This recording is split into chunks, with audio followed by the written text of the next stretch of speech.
Bismillahirrahmanirrahim. Elhamdülillahi Rabbil alemin. Vessalatu vesselamu ala Rasulina Muhammedin ve ala alihi ve ashabihi ecma'in. Bir musulman doğanımız şeýle sorapdyr. Assalamu aleykum. Men öýlenmegiň öň siresinde durmuş toýumy Peygamberimiziň sallallahu aleyhi ve sellemin sünnetlerine laýyklykda geçirmek isleýärin. Emma ejem kakam toýumda aýdymsa tanys Arap ýaly günä işleri etmegi meýilleşdirýärler. Men munyň günä degini bilýän we muňa karşı men nähili ýol tutsam Allah we onuň Rasuly razy bolar. Dinimiz şu ýagdaýa nähil serediýär. Jogabyňyz üçin öňünden sag boluň diýip sorapdyr. Wa aleykumussalam we rahmetullahi we berekatuh. Ilki musulman doganlar bu hili ýagdaýda etmeli işimiz Allah Teala'dan dilek etmeli. Allah Teala'dan ene atamyzyň ýüregine goýa gori bu ýalňyşlyklary düşünüp bu ýalňyşlardan el çeke worsunlar diýip dilek etmeli. Çünki Allah Teala doga dilekleri ihlas bilen dileseň, çyn ýürekden dileseň, şertine edebine laýyklykda dileseň Allah Teala şeksiz doga dilekleri kabul edýär. Şonuň üçin birinji etmeli işimiz islenlik ýagdaýda, kyn ýagdaýda bolsun, çykgynsyz ýagdaýda bolsun, şuňa beňdeş ýagdaýlarda bolsun, birinji bilen etmeli işimiz Allah Teala ýalvarmaly. Ya Rabbi, ene atamyň ýüregine goýa gori, şu zatlardan el çeke worsunlar, düşüne worsunlar diýip näme? Ihlas bilen Allah Teala dilek etmeli, ýalvarmaly. Ondan soň musulman doganlar etmeli işimiz ýumşaklyk bilen, süýji dil bilen, edep bilen gowy edip näme nasihat etmeli? Şu ýagdaýyň, şu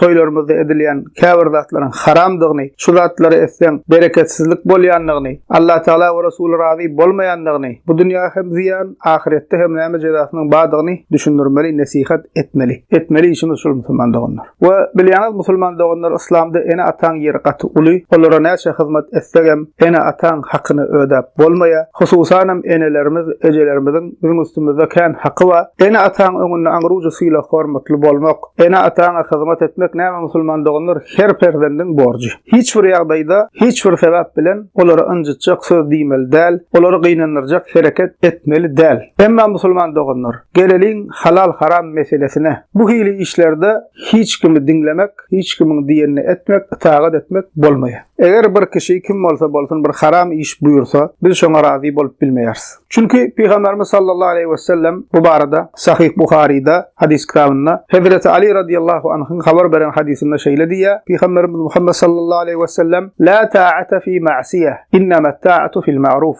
Allah Teala'nın öňünde günahkar bolunjak işte hiç kime itaat etmek ýokdur. Itaat etmek yani diýenini etmek diňe halal zatlardadyr diýär. Diýmek musulmanlar şu hadisten möhüm bir zat öwrenýär we İslamda möhüm kaidelerden bir şul. Kim bolsa bolsun islenlik derece, wezipe tapawudy ýok. Eger haram iş buyursa musulman adam şoňa razy bolmaly däl we şonu etmeli däl. Isle paça raýatyna buyursun, isle ýan ýoldaşy öz wenanasyna buyursun, isle halifasy şagirdine buyursun, isle emiri esgere buyursun, isle ene ata çağasyna buyursun. Kim bolsa bolsun tapawudy ýok. Allah Teala'nın öňünde günahkar bolunjak işte hiç kimin diýenini etmek bolmaýa, hiç kimi dinlemek bolmaýa, hiç kimi itaat etmek bolmaýa. Beter haram iş buyurulsa ol işi etmeklen öz haram. We gelel musulman doganlar toýly mesela bu arada öňem soraw jogapda düşündirdik. Bizim toýlarymyzda islama, türkmençiligimizde, milliligimizde ters zatlaryň badygyny onu aýtdyk, dinlemedikler alyp dinläp biler. Kyssaça ýatlap geçsek musulman doganlar bizim içimizde tutulýan köp toýlarda musulmançylyga, türkmençilige, türkmeniň milliligine düýbünden ters zatlar bar. Onu söreň. Hem dinimizde ters, musulmançylygymyzda ters, türkmençiligimizde ters, bizim milliligimizde ters. Emma näme üçin bizim içimizde köp kişi bundan bir rahat bolmaýa beter. Öz aslymyzdan, esasymyzdan, dinimizden, däwimizden desturun uzaklaşyp barýas. Şolaryň biri musulman doganlar şu käbir toýlarda edilýän haram işleň bir arak şarap. Bu haramlygyna hiç kimiň bir şekki şüphesi ýok.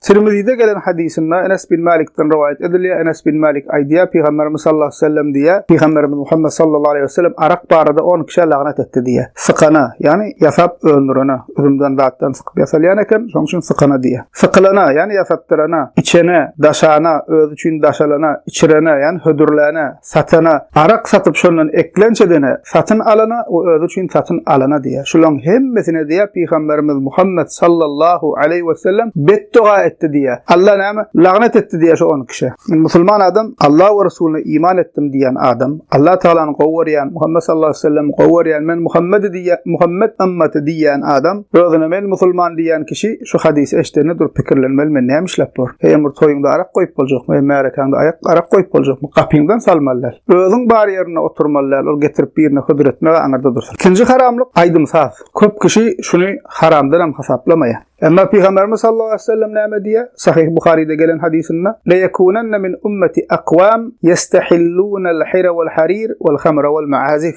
Bir döwür geljekdir diýär. Ol wagt ümmetimden zina etmegi, erkeklerden ýüpek egneşik giymegi, içki içmegi we saz gurallaryny halal gören insanlar peýda boljakdyr diýär. Eýen peýda bolup başladymy? Görüp otyrys. Aýdym saz haram diýsen haram näme diýär? Haramlygynyň habary ýok. Haram diýsen gen görýär. Peygamberimiz näme diýdi? Bir döwür geljek diýdi, halal hasap diye. Bu aydın saadın sebep bolýan erbetlikleri, ol aydın saadın içine geçýän erbet sözler, hayasızlyga, edepsizlige çağırayan sözler, ol aydın saadın täsiri bilen edilýän hereketler, böküp gıýgyrşyp, wägirip, aýal erkek garym bolup, şonuň üçin musulman doganlar ýene de toýlarymyzda bolýan haramlyklaryň ýene bir näme musulman doganlar, deýusluk we ihtilat musulman doganlar. Deýusluk biriniň aýaly, gyýzy, jigisi, gelini, başga erkekleň oňunda daraşky, bezenip her hilek bolup tam edip, döküşüp, gıýgyrşyp, başga erkeklerine şu hil hareketler edýär. Bularym erkekleri şol hil toýlara gitmeklige, şol hil ýerlere barmaklygy razy bolýar we gawanmaýarlar. Şuna deýusluk diýilýär. Başga erkeklerine galyp şeýdip özüni gorkazyp bermekligine hiç zat diýmeýän bolsa, haýkuş diýmeýän bolsa buňa diýilýär deýusluk. We bu toýlarda ýene bir biziň halkymyz tarapyndan üns bermeýän haramlyklaryň bir ihtilat. Ihtilat näme biri-birine näme mahram bolan erkek aýal gyzlaryň biri-birine garym gatyn bolmaklygy. Bu da näme dinimiziň haram eden zatlaryndan musulman doganlar. Käbir toýlarda geline ýarym açyk dar fata geydirmekleri, awratlar zatlar açyk bolýar gowy arkasy şuna meňzeş. Bular näme musulman doganlar haram işlerden. Bu hile edip toy tutmak musulman doganlar biziň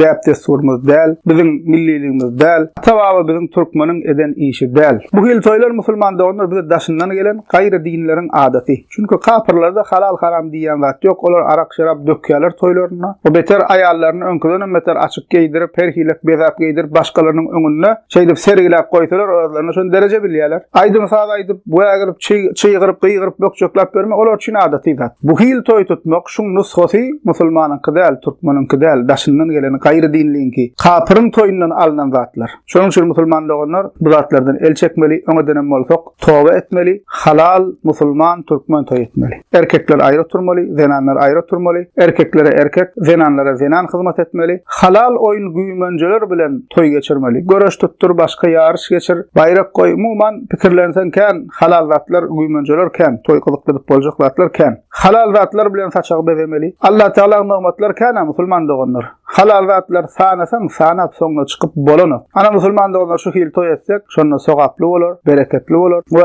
hormatly ene atalar. Eger Allah Taala size şu soran doganymyz ýaly gowy we haýyrly perzent nasip eden bolsa, Allah Taala'nın razyligi gerek, Peygamberimiz sallallahu aleyhi ve sellem razyligi gerek diýip duran perzent nasip eden bolsa begenmelisiniz. Ol bir zat diýip dursa siz berden ýok, arak getirjek, tans getirjek, toy neme ýanky alakka aýdym aýtdyrjak, şarap goýjak diýip bu hil bolmaly däl. Beter siz çağanyň şu zatlar islemeýändigine begenmeli. We Allah Taala size iki nimet bagşadypdyr. Bira perzent nasip edipdir, ikinjili imanly dinler perzent nasip edipdir. Şol haram zatlary ýigrenýän, şu zatlardan uzak bolmak isleýän perzent nasip edipdir. Köp erata arzu edýär şeýle çağanyň bolmaklygyny. Nädip çağamy şu zatlardan aýryp bilerkem diýip aladasynda gezipdir. Şonuň üçin näme? Siziň iksan nimetyňiz bar, Allah Taala çağany nasip edipdir we şumal haýyrly, haramy ýigrenýän, halal soýýan çağa nasip edipdir. Şu ýagdaýda bu enatalar haramyň tarapyny almaly däl, halal tarapda durup Allah Taala'nın razylygyny näme de bolsa şoňa göre hereket edip öz çağanyňyza bu hili haýyrly işte durmuş toýuna näme etmeli? Halal musulman türkmen toy tutup berip näme musulmanlar enatalar golluk bermeli öz çağanyňyza. Şonuň üçin näme? Gaýrat edeliň, dinimize gaýdalyň, öz aslymyza gaýdalyň, hakyky türkmençiligimize, musulmançylygymyza gaýdalyň. Alhamdulillahi rabbil alamin.